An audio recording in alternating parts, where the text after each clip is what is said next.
Recently দেখেছেন জামাত আমিরের সম্প্রতি আল জাজিরার সাক্ষাৎকার নিয়ে সেখানে অনেকে সমালোচনা করছেন। জি, জি। একই সাথে গত কয়েকদিন আগে এই যে জামাত আমিরের টুইটার অ্যাকাউন্ট হ্যাক করে হুম, সেখানে হুম। একটা পোস্ট দেওয়া হয়েছে এবং নারী বিদ্বেষী। এবং আমরা সঙ্গে সঙ্গে দেখেছি যে কিছু নারীরা রাস্তায় নেমেছে, মিছিল করেছে এবং এখন পর্যন্ত অনেকেই মনে করছে বা এই হ্যাকিংয়ের বিষয়ে অনেকে কনফিউশন হয়েছে বা সন্দেহ পোষণ করছে। তো এটা আসলে বাস্তবতা কতটুকু মনে করছেন? আচ্ছা। আমি আগে হ্যাকিংয়ের কথাটা বলি। এটা খুব ইন্টারেস্টিং একটা বিষয়। দেখেন যে একজন বাংলাদেশের বর্তমান আর্থসামাজিক প্রেক্ষাপট তো আমরা বুঝি। আল্লাহ মাফ করুক। ধরেন একজন মনে, মনে এটা চিন্তাও করে। সে কর্মজীবী নারীদেরকে একটা খারাপ পেশার মানুষ বলেছে। সে কি এটা পাবলিক করবে? বলবে না। বোঝাই যাচ্ছে এটা তিনি করেন নাই। একটা ডিভাইস হ্যাক হয়েছে এবং আশঙ্কার বিষয়টা হচ্ছে যে এটার সাথে একটা ফিশি ইমেইলের সংযোগ পাওয়া গেছে যেটা সরাসরি রাষ্ট্রপতি দপ্তরের সাথে সংযুক্ত। আমরা এটাতে কোনো ডিসিশনে আসতে চাই না, কিন্তু আমরা এটার তদন্ত চাই। যে আসলেই যদি এরকম করা হয় যে রাষ্ট্রপতি দপ্তর থেকে এটাকে স্যাবোটাজ করার চেষ্টা করা হচ্ছে, এটা একটা ভয়াবহ হুমকি। হ্যাঁ? কিন্তু এটার রেসপন্সটা খুব ইন্টারেস্টিং। দেখেন, আপনি বলছিলেন যে ৭০টার বেশি জায়গায় মহিলাদের ওপরে নির্বাচনী সহিংসতা হচ্ছে। সেখানে কেউ কোনো কথা বলছে না। যারা বিক্ষোভ করছেন সেখানে মিডিয়া নাই। এখন ভুল করে একটা আইডি হ্যাক হয়ে দেওয়া একটা স্টেটাস, এটা বোঝাই যাচ্ছে কে দিয়েছে। এটার বিরুদ্ধে যে ঝাড়ু মিছিল হইলো, ওই ৫০-৬০টা যায় মহিলার মিছিলে অনেকগুলা ক্যামেরা। তাহলে বলেন যে ফোকাস চায় সে আসলে কোন দলে যাবে? সে তো ঝাড়ুওয়ালাদের দলে চলে যাবে। যে আমি একটু বিখ্যাত হব, আমি একটু ভাইরাল হব। বুঝতে পেরেছেন? এভাবে আসলে মিডিয়া আমাদের সাইকোলজিকে তৈরি করে। আর আরেকটা কথা যেটা বলছেন, টুইটারে বলা একটা কথা, আমি এটাকে একটু সহজ ভাষায় বলতে চাই। সেটা হচ্ছে প্রতিটা দলের একটা ইন্টারনাল পলিসি থাকে।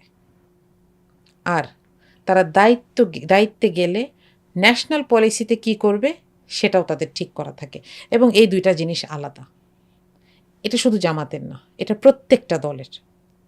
আপনি দেখেন, আপনি বিএনপিতে বেগম খালেদা জিয়া ছাড়া এর পরে চিন্তা করেন কিংবা অন্য যেকোনো দলে বাংলাদেশে কয়টা দলের সেন্ট্রাল চেয়ারে একজন মহিলা দেখেছেন? সিপিবিতে দেখেছেন? বাংলাদেশ কমিউনিস্ট পার্টিতে দেখেছেন? কিন্তু টার্গেট সবসময় থাকে জামাত। হ্যাঁ? এখন আমিরে জামাত যে কথাটা বলেছেন এটা দলের পলিসি এবং দলের পলিসিটার ক্ষেত্রেও এখানে দেখেন গঠনতন্ত্রে কিন্তু লিডারশিপের যে গুণাগুণগুলা মানে একদম দি সুপ্রিম লিডারশিপ একজন যেখানে, সেইখানে কখনোই তার কোয়ালিটি হিসেবে বলা নাই যে তাকে পুরুষ হইতে হবে। তার মানে এমন যদি হয়, এবং এটা না জানেন মানে খাতা কলমে না হইলেও এটা বাস্তবে হয়েছে কিভাবে? ১৩ থেকে লম্বা সময় আমি বলব ১০ থেকে ২০১০ থেকে লম্বা সময় পুরুষরা অ্যারেস্টেড ছিলেন। কারা কাজ করেছে? নারীরা কাজ করেছে। অলিখিতভাবে দায়িত্ব পালন করেছে। কাঁধে দায়িত্ব নিয়েছে। হাজতে গিয়ে খাবার দিয়ে এসেছে। জেলখানায় খাবার দিয়ে এসেছে। পিসিতে টাকা দিয়ে এসেছে। কারা করেছে? সবসময় কি একদম খাতা কলমে তাকে দায়িত্ব দিতে হবে? আচ্ছা, খাতা কলমের দায়িত্বের ক্ষেত্রে আসি। উনি যেটা আল জাজিরাকে বলেছেন সেটা ক্লিন অ্যান্ড ক্লিয়ার যে হ্যাঁ, গঠনতন্ত্রে বাধা নাই, কিন্তু একটা ধর্মীয় দল হিসেবে এটার লিডারশিপে একজন পুরুষ আসবেন, কারণ আমরা নারীর উপরে এত বড় একটা দায়িত্ব দিতে চাই না। কিন্তু তারপরেও যেই নারী ডিসিপ্লিনটা আছে, জামাতের যে মহিলা বিভাগটা আছে তার সেন্ট্রাল লিডার কে? একজন মহিলা। প্রত্যেকটা কমিটিতে কারা? মহিলা। তো এখানে আমার মনে হয় এম্পাওয়ারমেন্টের প্রশ্নটা আসে না। এখন এই নীতিটা কি জামাত যদি রাষ্ট্র ক্ষমতায় যায় সেখানেও বাস্তবায়ন করার দরকার আছে? দরকার তো নাই, তাই না? এবং সেটাকে বাস্তবায়ন করার কোনো প্রয়োজনও নাই, ঘোষণাও নাই, কর্মসূচিও নাই। তো এই ২ টা জায়গায়কে কেউ যদি আলাদা করতে না পারে, তাহলে সে আসলে রাজনীতির ধরন ধারণ বোঝে না। আমি আপনাকে একটা উদাহরণ দেই। যেমন ধরেন আপনি বিএনপিতে দেখবেন আগামী ৫০ বছরে বলতে পারেন যে জিয়া পরিবারের বাইরে কেউ বিএনপির লিডার হবে? নো। কিন্তু তারা কি রাষ্ট্রীয় ক্ষমতায় গেলেও তাই হবে? তা তো না। রাষ্ট্রীয় ক্ষমতায় গেলে কি হবে?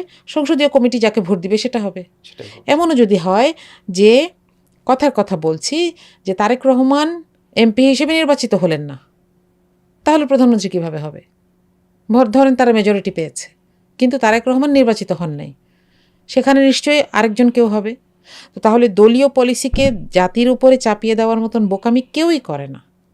কিন্তু এটা কোনো ব্যাখ্যা না শুনে জামাতের উপর বারবার আরোপ করা হচ্ছে। তো এটাকেও আমি বলবো যে এটা একটা মিডিয়া সন্ত্রাসের একটা অংশ, এবং এটা দিয়ে বাংলাদেশে মহিলাদেরকে খেপানোর চেষ্টা করা হচ্ছে। টুইটারের ঘটনাটা আপনি দেখেছেন।